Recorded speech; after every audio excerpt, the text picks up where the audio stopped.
আমরা জাবেরের বাড়ি যাব। দাওয়াত। জাবের পেরেশান হয়ে গেলেন। মাত্র 2-3 জনের খানা আছে। নবী শত শত সাহাবাদেরকে অর্ডার করলেন দাওয়াতে। মাথা গরম হয়ে গেল। আবার দৌড় ঘরের মধ্যে গিয়া কয়, বিবি সর্বনাশ। বলে কেন? কয় 2-3 জনের খানা নবীকে গোপনে বললাম। আমার মায়ার নবী কথাটা গোপন রাখেন নাই, ওপেন করে দিলেন। সব সাহাবায়ে কেরামদের, হাজারো সাহাবা, এদের নিয়া মায়ার নবী রওনা হয়ে গেছে আমার ঘরে আসার জন্য। বিবি ডাক দিয়ে কয়, স্বামী পেরেশান হইও না। কথাটা কার জবানে বলেছে? বলে রহমাতুল লিল আলামিন। বলে মায়ার নবী, রহমতের নবী যদি বলিয়া থাকেন কোনো টেনশন নাই, আল্লাহ ইজ্জত হেফাজত করবে। এই কথা সাহাবী জাবের স্ত্রী সান্ত্বনা দিল। জাবের আবার নবীর কাছে দৌড়ে আসছে। নবী দেখা, জাবের এত টেনশন কেন করো?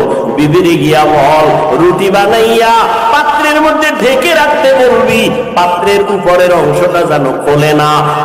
ওই বকরিটা জবাই করে গোশত পাক করিয়া ঢেকে রাখতে বলবা, ঢাকনা যেন উঠায় না। আমি নবী আইসা ঢাকনা উঠাইয়া তারপরে খানার আয়োজন করব। জাবের বাড়িতে গেল বিবি। নবী বলছেন রুটি বানাইয়া ঢেকে রাখো, গোশত পাকায় ঢেকে রাখো, পাত্র যেন খোলা না হয়। নবী হাজার সাহাবাদের নিয়ে ঢুকলেন জাবেরের ঘরে। খানার পেয়ালা, রুটির পেয়ালা নবীর সামনে দিল। মায়ার নবী ডান হাত দিয়া বিসমিল্লাহ বলে ঢাকনা উঠাইয়া রুটি হাতে নেয়, গোশত উঠাইয়া একজন একজন সাহাবাদেরকে দিতেছেন। সাহাবায়ে কেরামরা লাইনে দাঁড়ায় সবাই নিতেছেন। এবার বসে বসে সবাই রুটি আর গোশত রহমতের নবীর বরকতি হাতে আসছে, এমন ভাবে পেট ভরিয়া খাইছে। সর্বশেষ আমার নবী কয়, জাবের এই পেয়ালার ভিতরে হালকা গোশত আর রুটি, তোমার ঘরে যাও, ঘরে যারা আছে বিবি বাচ্চা এদের নিয়ে খাওয়াও। জাবের বলে, আল্লাহর কসম, আমার মায়ার নবী আমার কাছে পেয়ালা যখন দিয়েছে, আমি যখন ঘরের ভেতরে আসলাম, আমি দেখলাম আগে যেই পরিমাণ রুটি আর গোশত দিলাম, হাজারো সাহাবায়ে কেরাম খাওয়ার পর একটা রুটি আর গোশত মোটেও কমে না। সেই গোশত পরিপূর্ণ আছে। বরকত কার? এরে নবীর উম্মতের দল।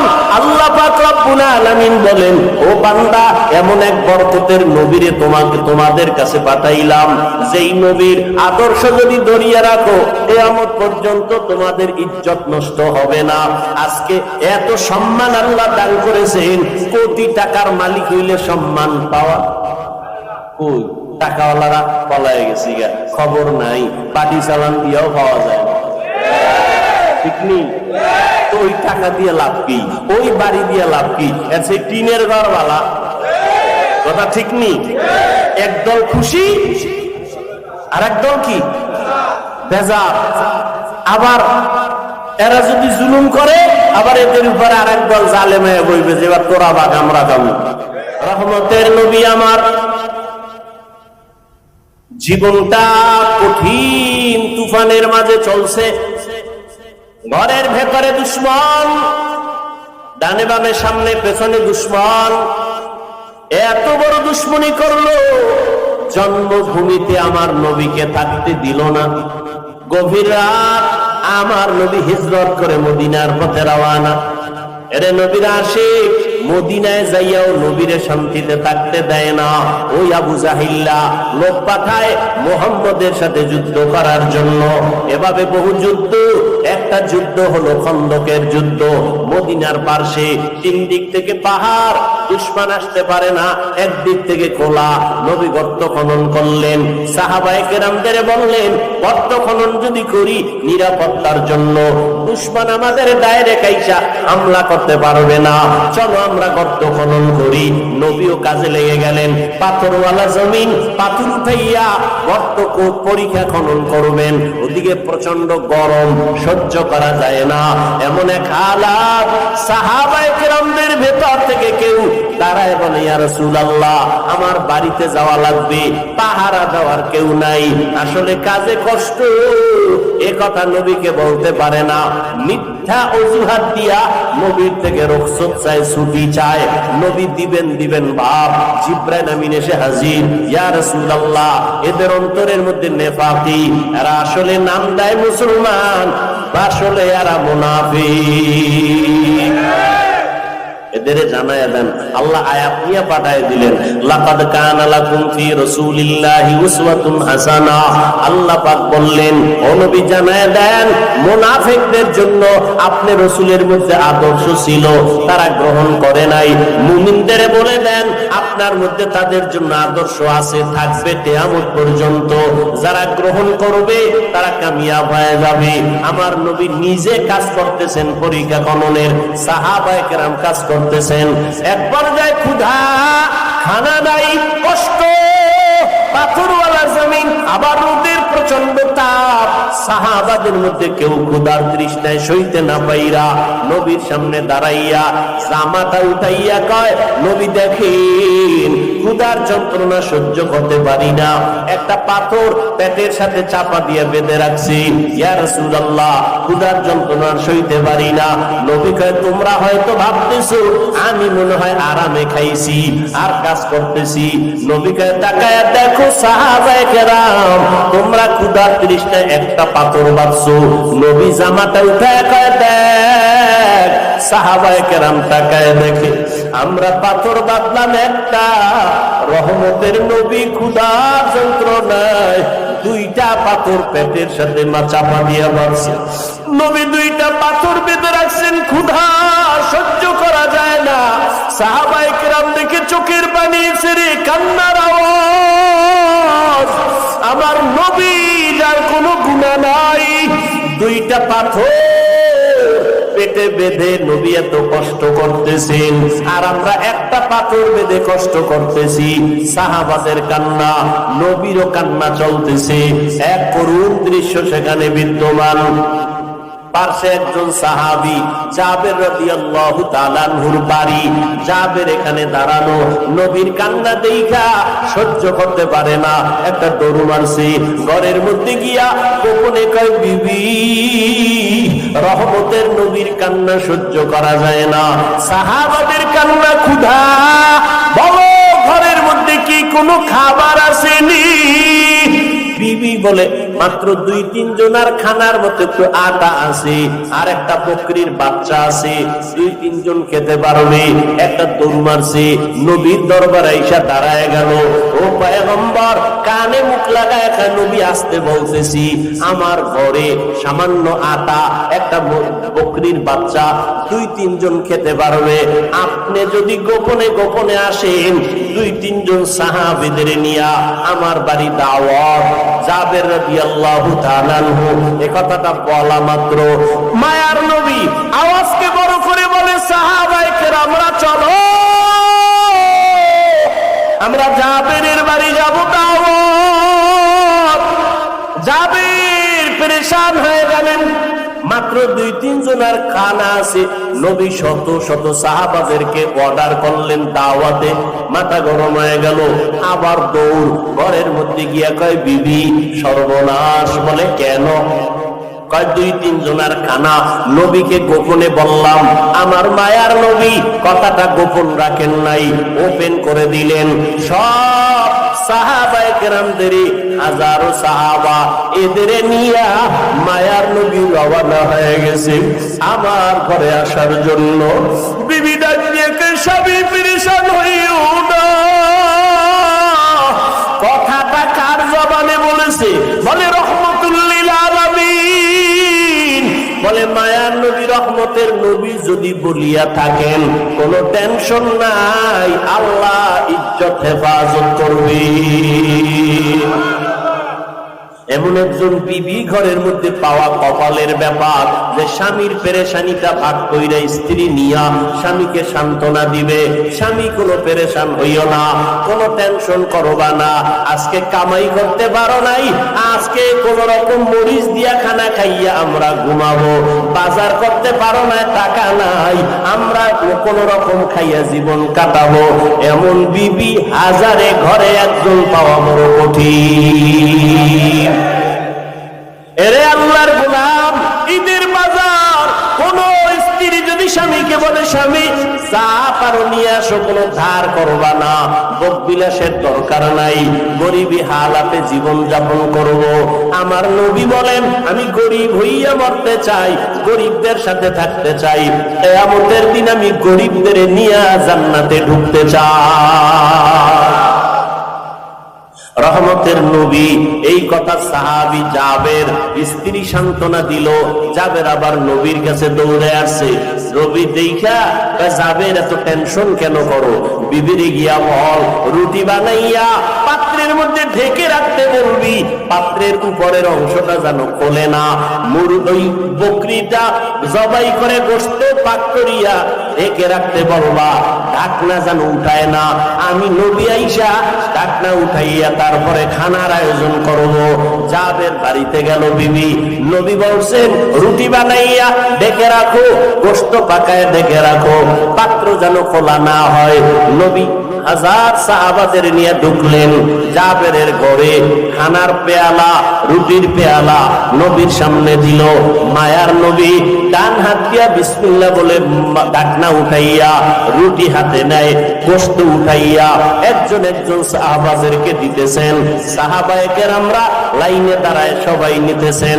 এবার বসে বসে সবাই রুটি আর গোশত রহমতের নবীর বরকতি হাতে আসছে, এমন ভাবে পেট ভরিয়া খাইছে। সর্বশেষ আমার নবী কয় জাবের এই পেয়ালার ভিতরে হালকা গোশত আর রুটি, তোমার ঘরে যাও, ঘরে যারা আছে বিবি বাচ্চা এদের নিয়ে খাওয়াও।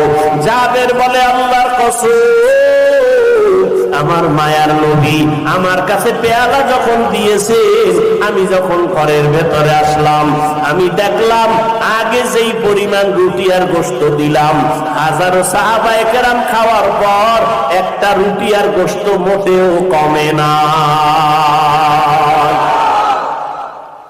সেই গোশত পরিপূর্ণ আছে, বরকত কার? এরে নবীর উম্মতের দল।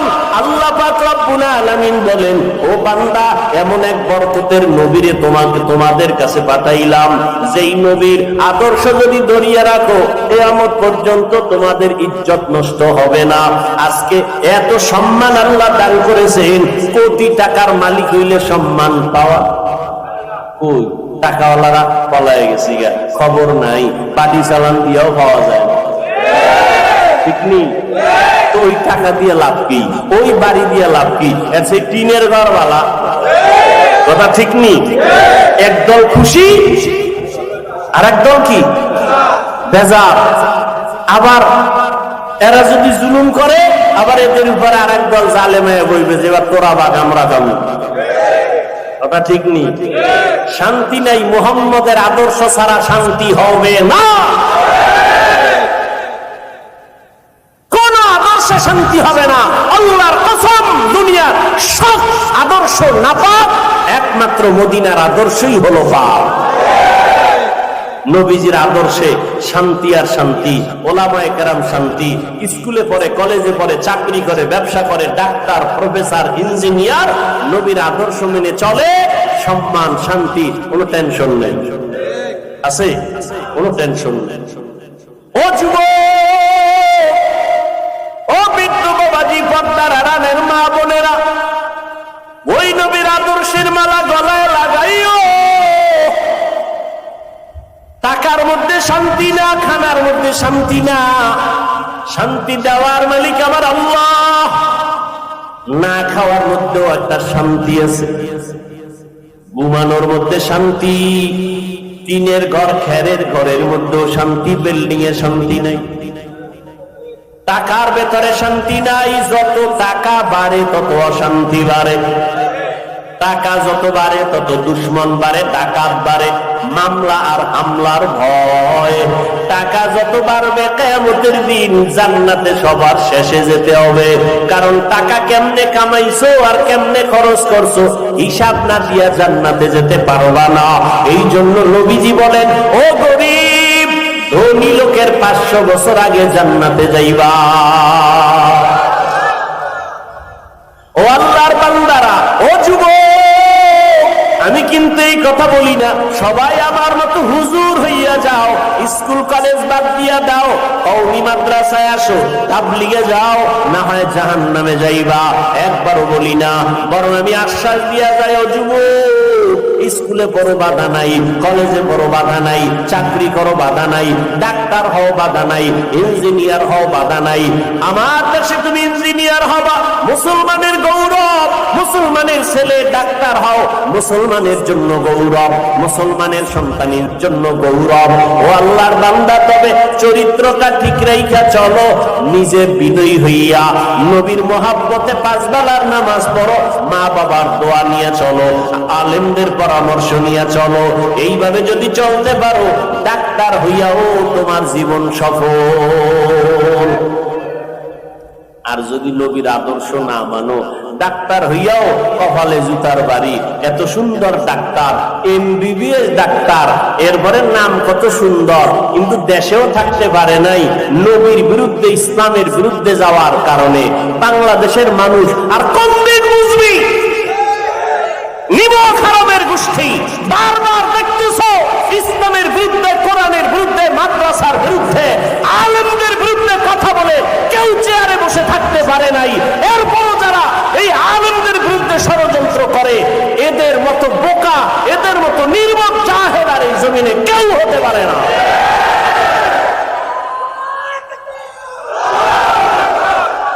এরপর আলেমদের বিরুদ্ধে ষড়যন্ত্র, এরপর মাদ্রাসার বিরুদ্ধে ষড়যন্ত্র, এরপর কোরআনের মাহফিলের বিরুদ্ধে ষড়যন্ত্র। ভালো করে বারবার বারবার বাংলাদেশ পরিচয় লাভ করেছে ইসলামের বিপক্ষে অবস্থান নিয়ে, কোন অবস্থান টিকতে পারে নাই। ও দলীয় হইয়াও টিকতে পারবে, ওর দলের লোকেরা জুতা মারছে।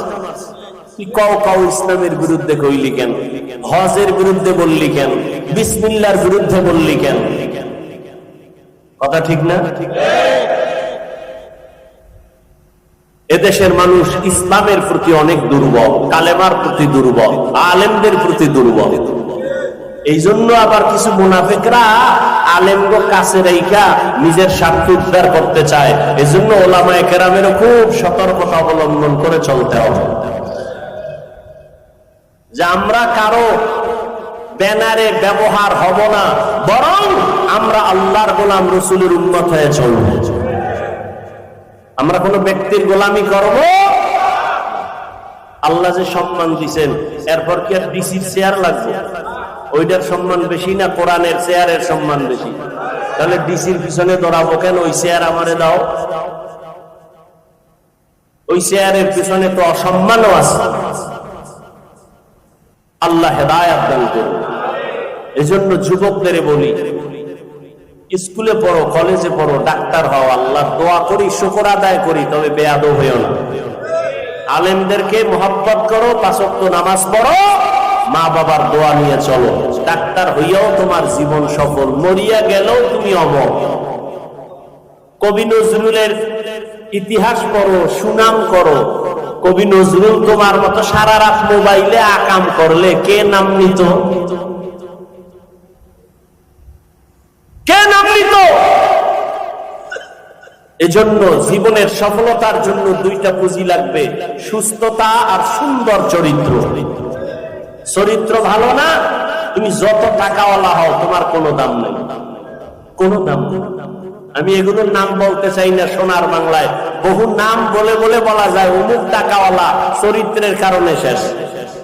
নাম বলার দরকার নাই, তুমি নিজেকে কন্ট্রোলে নিয়ে আসো। মোবাইলের কারণে চরিত্র ধ্বংস হয়ে গেছে, তোমার খবর নেই। মোবাইলের কারণে তোমার শরীর অসুস্থ হয়ে গেছে, খবর নেই। এখনো সময় আছে, তুমি তওবা করো, এখনো সময় আছে।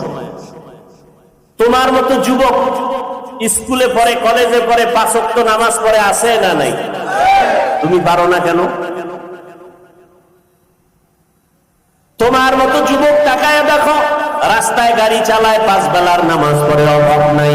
তোমার মতো যুবক সন্তান 5 বেলার নামাজ পড়ে, পুলিশ, আর্মি, বিডিআরের চাকরি করে, অভাব নাই। কোটি টাকার মালিক, ব্যবসা করে, 1 বেলার নামাজও বাদ দেয় না। তুমি কেন পারবা না? তোমার মতো যুবক ময়দানে কৃষি কাজ করে, নামাজ ছাড়ে না, তুমি কেন পারো না? তোমার মতো যুবক নদীর মধ্যে মাছ ধরে, নামাজ পড়ে, তুমি কেন পারবা না? ও বৃদ্ধ বাবাজি, আপনার মতো কত বুড়া 5 ওয়াক্ত নামাজ মসজিদে গিয়া না আদায় করে, আপনি কেন পারবেন না? মাইকের আওয়াজ শ্রবণরতা আম্মা জান বোনেরা, আপনাদের মতো কত মা বোন পর্দা করে, মোবাইলে সময় নষ্ট করে না, নামাজ ছাড়ে না, স্বামীর খেদমত করে, মা বাবার দোয়া নিয়ে চলে, আপনারা কেন পারবেন না? এখনো সময় আছে রে বাবা। আজকে তুমি নামাজ পড়ো না, দাড়ি রাখো না, তোমাদের পেছনে হাজারো আলেমরা পাও ধরে ধরে বয়ান করে। জুমার দিন খতিব সাহেবরা বয়ান করে কত নরম ভাষায়, নামাজ পড়ার জন্য বলে, তুমি নামাজ পড়ো না। আলেম ওলামারা বয়ান করে, তারপরও তুমি আমল করো না, নামাজ পড়ো না। কারণটা কি রে বাবা? তুমি মনে মনে যুক্তি দাও, টুপি পরলে মাথা গরম। আরে আমার মাথাও তো গরম হয়, তারপরও কেন টুপি ফালাই না? তোমার থেকে মাথা আমার মোটেও নষ্ট হয় নাই। ও আল্লাহর বান্দা, দাড়ি রাখলে যৌবনের ভাব চলে যায়, এ কথা আমি বুঝি, তারপরও কেন দাড়ি ফালাইলাম না? লম্বা জামাটা পরলে শরীরটা গরম লাগে, তোমার থেকে কম বুঝি না, তারপরও কেন জামাটা ফালাই না? ও আল্লাহর বান্দারা, কত মানুষ আমাদের টুপিওয়ালা দাড়িওয়ালা বলে গালি দেয়, এরপরও কেন দাড়ি টুপি ফালাই না, নামাজ ছাড়ি না? এর একমাত্র কারণ আল্লাহর কোরআন সত্য, নবীর কথা সত্য না মিথ্যা? যুবকেরা বলো, কোরআন শরীফের মধ্যে জান্নাতের বয়ান আসেনি? কোরআন শরীফে জাহান্নামের বয়ান আসেনি? ওই বয়ানগুলো সত্য নেই? সত্য। কে জান্নাতে যাবে, কে জাহান্নামে যাবে, আল্লাহ তাও বয়ান করেছেন। ইন্নাল আবরারা লাফি নাঈম ওয়া ইন্নাল ফুজ্জারা লাফি জাহিম। নেক আমলওয়ালারা জান্নাতের প্রতীক, গুনাহ যারা করবে তারা জাহান্নামের প্রতীক। মা বাবার সাথে খারাপ ব্যবহার কবিরা গুনাহ, মিথ্যা বলা কবিরা গুনাহ, কারো হক নষ্ট করা কবিরা গুনাহ, কারো ইজ্জত নষ্ট করা কবিরা গুনাহ। যারা ফেসবুকে লেখিয়া কারো সম্মান নষ্ট করতেছো, তুমি কবিরা গুনাহ করতেছো। গালি দেওয়া কবিরা গুনাহ, চুরি করা কবিরা গুনাহ, ডাকাতি করা কবিরা গুনাহ, কাউকে হত্যা করা কবিরা গুনাহ। এই যে গুনাহ করতেছো, তওবা না করিয়া যদি কবরে যাও, তোমার জাহান্নাম শুরু হয়ে যাবে। জান্নাতটা কেমন আরামের ঘর, তাও আল্লাহ বয়ান করেছেন। জাহান্নামটা কেমন ভয়ঙ্কর, তাও আল্লাহ কোরআনে বয়ান করেছেন।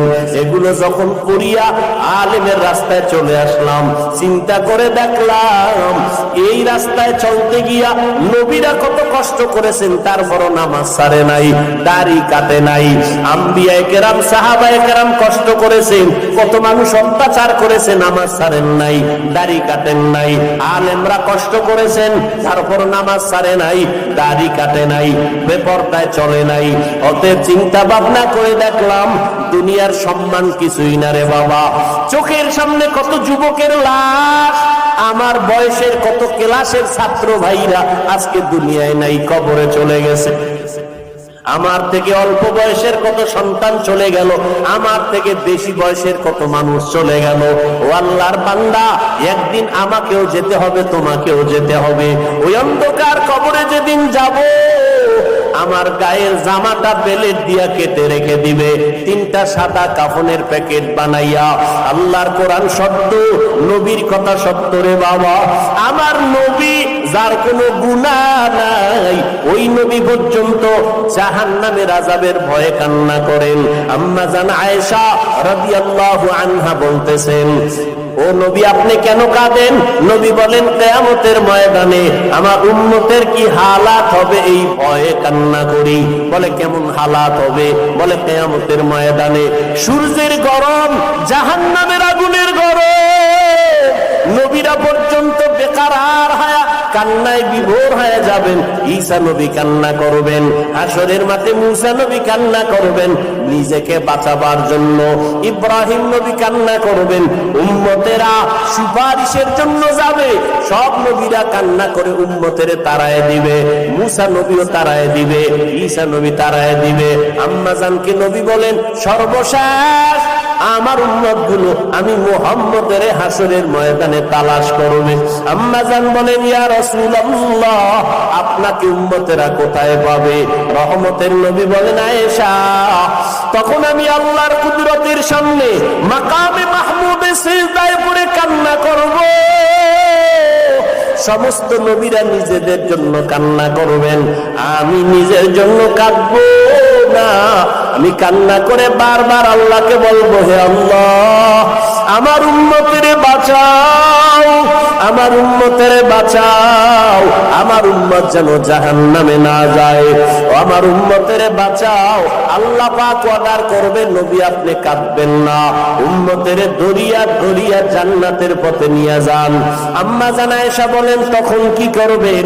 নবী বলেন আমি আল্লাহর অর্ডার পাইয়া উম্মত গুলো ধরে ধরে জান্নাতের দিকে নিয়ে যাব। আম্মা জান বলেন ইয়া রাসূলুল্লাহ কোটি কোটি মানুষের মধ্যে আপনি চিনবেন কি করে? নবী বলেন ও আয়েশা আমার যারা মুহাব্বতের উম্মত দুনিয়াতে ওযু বানাইয়া 5 বেলার নামাজ পড়ছে তাদের ওযুর জায়গাগুলো কিয়ামতের ময়দানে নূরের আলোতে ঝলমল করতে থাকবে। আমি নবী দেখিয়া জান্নাতের ময়দানে নিয়ে যাব। ও নবীর আশিকের দল ওই কিয়ামতে যদি বেনামাজি হইয়া দাঁড়াও, বেপরদাওয়ালা হয়ে দাঁড়াও, নবী বলবেন তুমি আমার উম্মত না। আল্লাহ গায়বী আওয়াজ দিয়া বলবেন গুনাহগার বেনামাজি ওয়ালাদের জাহান্নামের শিকল লাগাইয়া বাঁধো, জাহান্নামের আগুনের মধ্যে নিক্ষেপ করে দাও। ও আল্লাহর বান্দারা হেদায়েতের মালিক আমার আল্লাহ আমার নবীজির বয়ানে আবু জাহাল কালেমা পড়ে নাই, কপাল বড় খারাপ। আর ওমরের মতো বান্দা তরবারি নিয়ে নবীকে গলা কাটতে আসিয়া কালেমা পড়ে ফেললো। এই দুনিয়াতেও একদল মানুষ হাজারো বয়ান শুনিয়া কালেমা পড়বে না, বাইরে গিয়া সমালোচনা করবে, বিরোধিতা করবে।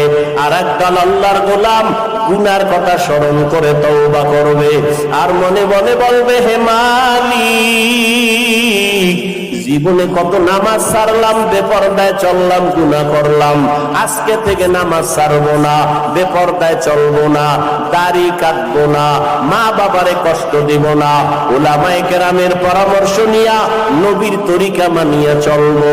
ও যুবক বাবারা, ও বৃদ্ধ বাবাজিরা, ও পর্দার আড়ালের মা বোনেরা, তওবা করার মতো যদি নিয়ত হয় মনে মনে আল্লাহকে বলো আল্লাহ আর নামাজ ছাড়বো না, গুনাহ করবো না, নবীর তরিকা মানিয়া উলামায়ে কেরামের পরামর্শ নিয়া আর মা বাবার দোয়া নিয়া 5 বেলার নামাজ পড়বো। তওবা করার মতো যদি নিয়ত হয় খাঁটি তওবার নিয়তে দুটো হাত আমার আল্লাহকে দেখায় দাও।